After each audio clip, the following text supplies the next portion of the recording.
right now, I'm headed to the lab to show you guys how we turn pennies into silver and gold.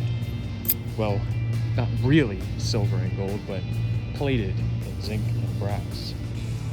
Now, the most important thing that we need for this experiment are pennies, specifically very clean pennies. But what if we don't have any clean pennies? What if we only have dirty old pennies?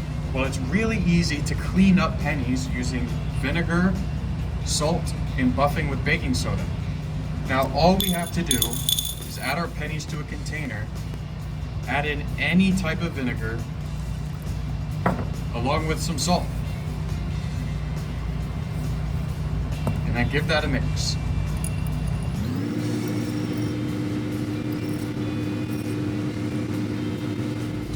After a few minutes, we can see that our pennies are clean.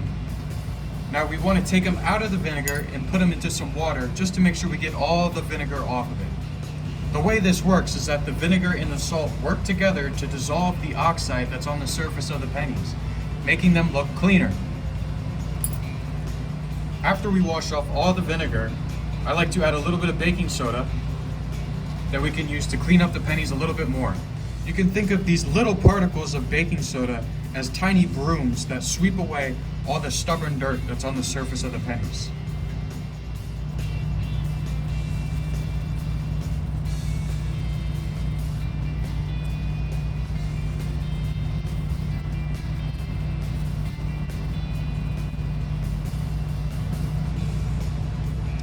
Now our pennies are clean and ready to go.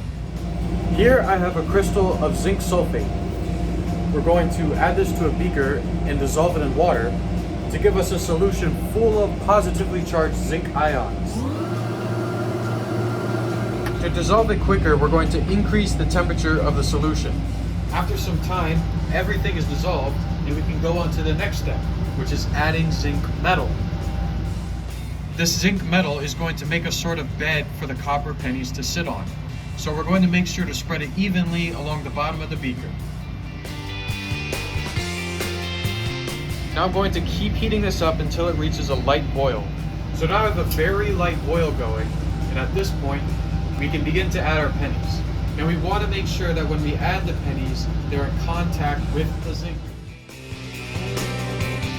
Now we see that every penny is in contact with the zinc metal except this one.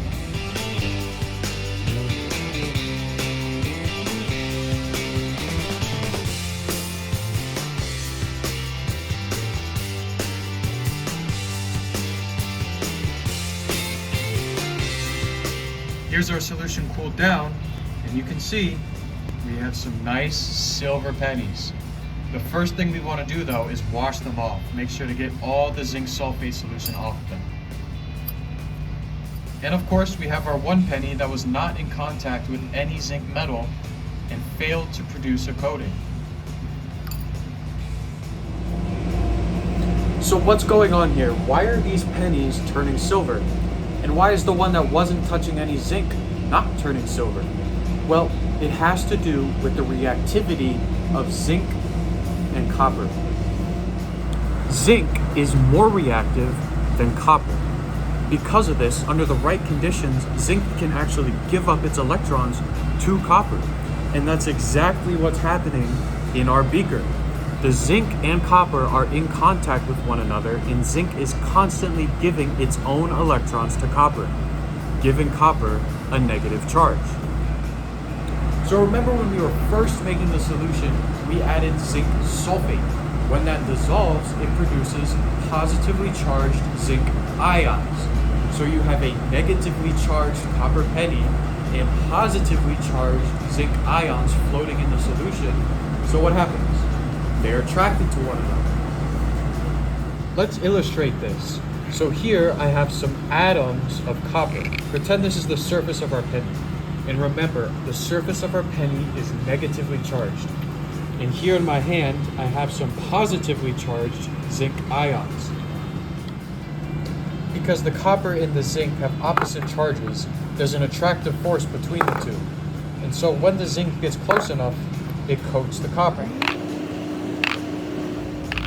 So that's why all of these pennies turned silver, but this one didn't. because this one was never in contact with any zinc metal, so it could never get that negative charge and attract the zinc ions from the solution. Now let's take this one step further. Unless you're at absolute zero, atoms are always vibrating. Maybe at room temperature they're vibrating something like this. But what would happen if we increase the temperature? If we increase the temperature, the vibrations become more intense. And you can see that the atoms begin to change their position much easier. So what happened here?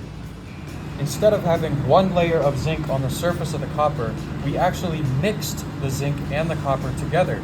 This process is called diffusion. We call this mixture of two metals an alloy. In this case, the mixture of zinc and copper is called brass. So if we increase the temperature of our zinc-coated penny, we should be able to diffuse the zinc into the copper and make brass.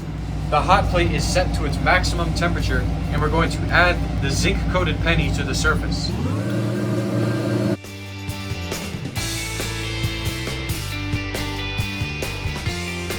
And there is our golden penny.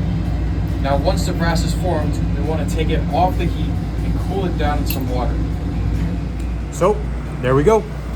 Through a little bit of chemistry and material science, we are able to take a normal penny, turn it into a silver penny, and then finally, a golden penny.